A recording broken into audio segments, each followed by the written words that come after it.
Hola, querido espectador, te deseo una excelente experiencia con esta nueva historia y te pido que te suscribas al canal.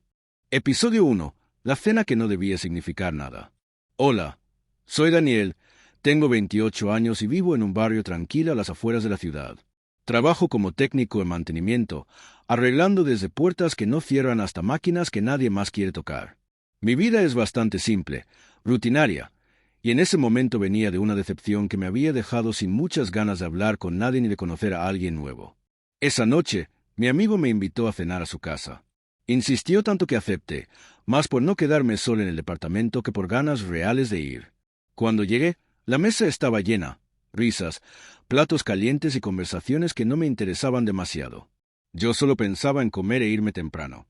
Fue entonces cuando mi amigo, como si hablara del clima, dijo: «La amiga de mi esposa pregunta por ti desde hace tiempo». Me quedé en silencio, con el tenedor en el aire. Sentí que todos me miraban. Intenté sonreír, pero por dentro estaba incómodo. No me gustaba sentir que alguien esperaba algo de mí cuando yo no sabía ni qué quería de mi propia vida. Miré alrededor de la mesa y la vi. María estaba sentada al final, con una expresión tranquila, pero con los ojos atentos. No sonrió, no apartó la mirada. Solo me observó como si ya supiera algo de mí que yo mismo no tenía claro. Durante la cena apenas hablamos. Comentarios cortos, preguntas simples.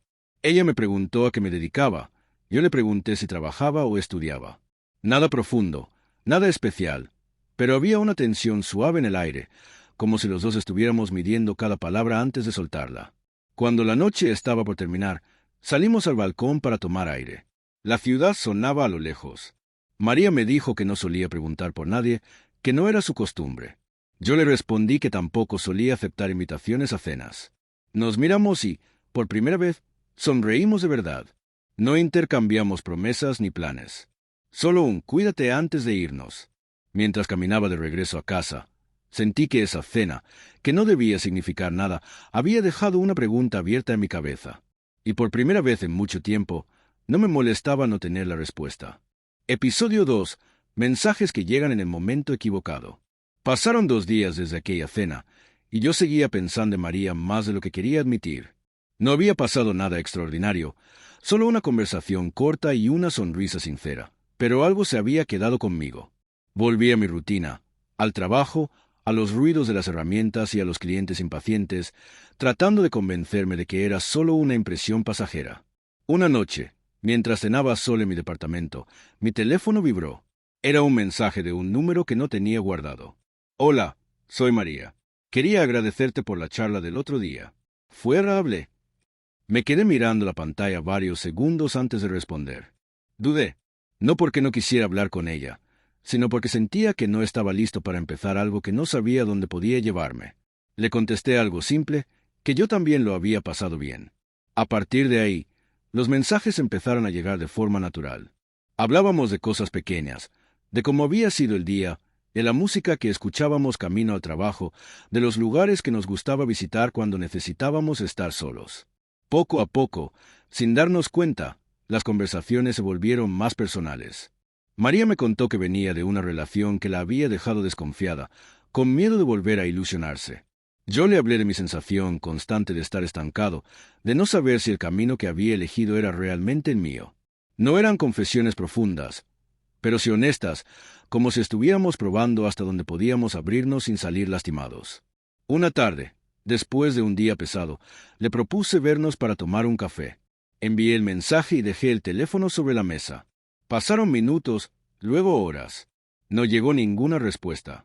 Pensé que tal vez estaba ocupada, que contestaría más tarde. Esa noche me fui a dormir sin noticias suyas. Al día siguiente, tampoco hubo mensajes. Empecé a sentir una mezcla de preocupación y decepción que no sabía justificar del todo. Me repetía que apenas nos conocíamos, que no tenía derecho a esperar nada. Al tercer día, cuando ya había decidido dejarlo pasar, el teléfono volvió a vibrar. Era María. Solo decía: «Perdón por desaparecer. A veces me cuesta dar el siguiente paso». Leí esas palabras varias veces. No sentí enojo, solo una extraña comprensión. Le respondí que lo entendía, que no había prisa. Y aunque intenté sonar tranquilo, por dentro supe que esa simple ausencia había significado más para mí de lo que estaba dispuesto a aceptar. Episodio 3. Lo que cada uno carga en silencio. Nos encontramos una tarde gris en una cafetería pequeña, de esas donde el ruido de la máquina de café tapa las conversaciones ajenas. Llegué unos minutos antes y elegí una mesa cerca de la ventana. No sabía exactamente qué esperaba de ese encuentro, solo sentía que, si no iba, algo iba a quedar incompleto. María llegó con el cabello recogido y una chaqueta ligera. Me sonrió con timidez y se sentó frente a mí. Pedimos 2 cafés y, por unos segundos, ninguno dijo nada. No era un silencio incómodo, pero sí cargado de cosas que parecían estar esperando salir. Empezamos hablando de lo obvio, del clima, del trabajo, de lo difícil que era encontrar tiempo para uno mismo. Poco a poco, la conversación fue cambiando de tono. María me miró a los ojos y me dijo que a veces sentía que siempre estaba preparándose para que algo saliera mal, incluso cuando todo parecía tranquilo. Me contó que su última relación la había hecho dudar de su propio valor, de su capacidad para elegir bien. Yo le hablé de mi sensación de estar caminando sin rumbo. Le dije que, aunque tenía un trabajo estable y una vida ordenada, por dentro me sentía vacío, como si me faltara una razón clara para levantarme cada mañana con entusiasmo. No buscaba compasión, solo alguien que escuchara sin juzgar. María sintió en silencio.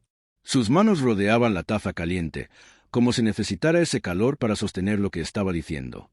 Me confesó que le daba miedo volver a confiar en alguien y terminar sintiéndose sola otra vez, incluso estando acompañada. Le respondí que a mí me pasaba algo parecido, que temía abrirme y descubrir que, al final, no era suficiente para nadie, ni siquiera para mí mismo. Cuando terminamos el café, salimos a caminar un poco por la calle. No había planes, no había promesas. Solo 2 personas compartiendo un tramo del camino. Antes de despedirnos, nos miramos sin saber si ese era un adiós o solo una pausa. Nos dimos un abrazo corto, sincero, de esos que no buscan impresionar, solo decir que algo, aunque pequeño, había cambiado. Mientras la veía alejarse, entendí que no sabía si habría un segundo encuentro. Pero también supe que, por primera vez en mucho tiempo, me sentía un poco menos solo que antes de sentarme en esa mesa. Episodio 4. Cuando todo parece romperse. Después de aquel café, María y yo empezamos a vernos con más frecuencia. No eran citas planeadas ni momentos especiales. A veces solo caminábamos por el barrio al atardecer, hablando de cosas simples, de recuerdos de la infancia, de sueños que nunca habíamos dicho en voz alta. Otras veces pasábamos horas al teléfono por la noche, escuchando la respiración del otro cuando ya no quedaban palabras. Yo empezaba a sentirme más ligero, como si mi rutina tuviera ahora un pequeño espacio reservado solo para ella. María también se veía distinta, más abierta, más tranquila. Reía con más facilidad y ya no evitaba hablar del futuro, aunque lo hiciera con cuidado. Pero una tarde, algo cambió. Estábamos sentados en un parque, mirando a la gente pasar, cuando vi que María se quedó en silencio al recibir un mensaje en su teléfono. Guardó el móvil rápido y desvió la mirada. No dije nada al principio, pero una sensación incómoda se me quedó en el pecho. Más tarde, mientras caminábamos, le pregunté si todo estaba bien. María respondió que sí, pero su voz no sonó convencida. Insistí un poco más de lo que debía. Le dije que sentía que todavía había cosas de su pasado que no me contaba, que a veces parecía estar en otro lugar cuando estaba conmigo. María se detuvo. Me miró con los ojos brillantes y me dijo que no era justo que le pidiera algo que aún no estaba segura de poder dar. Que abrirse había sido un error, que tal vez se había adelantado a algo para lo que no estaba lista. Sus palabras me golpearon más fuerte de lo que esperaba. Le respondí que no quería ser solo una parte cómoda de su presente mientras su pasado seguía marcando sus decisiones. No levantamos la voz, pero cada frase pesaba como si fuera un grito. María dio un paso atrás, como si necesitara distancia para respirar. Me dijo que necesitaba tiempo, y sin esperar respuesta, se fue. Los días siguientes fueron silenciosos. No hubo mensajes, no hubo llamadas. Volví a mi rutina, al trabajo, a las noches en mi departamento, pero todo se sentía más pesado. Me di cuenta de que no era solo orgullo lo que me dolía, era la idea de perder algo que apenas había empezado a entender. Una noche, sentado en la oscuridad de la sala, pensé en todas las veces que había preferido alejarme antes de sentir demasiado. Y entendí que, si hacía lo mismo ahora, iba a repetir la misma historia. Tomé el teléfono y escribí un mensaje que borré varias veces antes de enviarlo. Solo decía que no quería pelear, que no quería irme sin decir lo que sentía de verdad. No hubo respuesta esa noche, pero por primera vez supe que no estaba dispuesto a quedarme en silencio. Episodio 5. la elección de quedarse. Pasaron 2 días desde mi último mensaje y no tuve noticias de María. Cada vez que el teléfono vibraba, sentía una mezcla de esperanza y resignación. Seguí trabajando, arreglando cosas ajenas mientras lo mío seguía sin solución. Hasta que, una tarde, recordé algo que ella me había dicho casi sin importancia, sobre un lugar donde solía ir cuando necesitaba pensar. Era un pequeño mirador al final de un sendero, cerca del río, lejos del ruido de la ciudad. No sabía si la encontraría allí, pero sentí que tenía que intentarlo. Caminé hasta que el cielo empezó a cambiar de color. María estaba sentada en el banco de madera, mirando el agua. Cuando me vio, no se levantó, pero tampoco se fue. Me senté a su lado, dejando un espacio entre los dos. No llevé un discurso preparado. Le dije que no había venido a pedirle nada, solo a decirle la verdad, que me daba miedo sentir lo que estaba sintiendo, pero que más miedo me daba perder la oportunidad de intentarlo con ella. Que no necesitaba que fuera perfecta ni que lo tuviera todo claro, solo que se quedara y caminara conmigo, aunque fuera despacio. María escuchó en silencio. Sus manos temblaban un poco. Me dijo que siempre había pensado que estar con alguien significaba dejar de tener miedo, y que por eso se había alejado. Que conmigo había sentido algo distinto, algo que no quería perder, pero que no sabía cómo cuidar. Le respondí que yo tampoco sabía cómo se hacía, que solo sabía que no quería seguir huyendo cada vez que algo empezaba a importar. Nos miramos por un largo momento. El sonido del río llenaba el espacio entre nuestras respiraciones.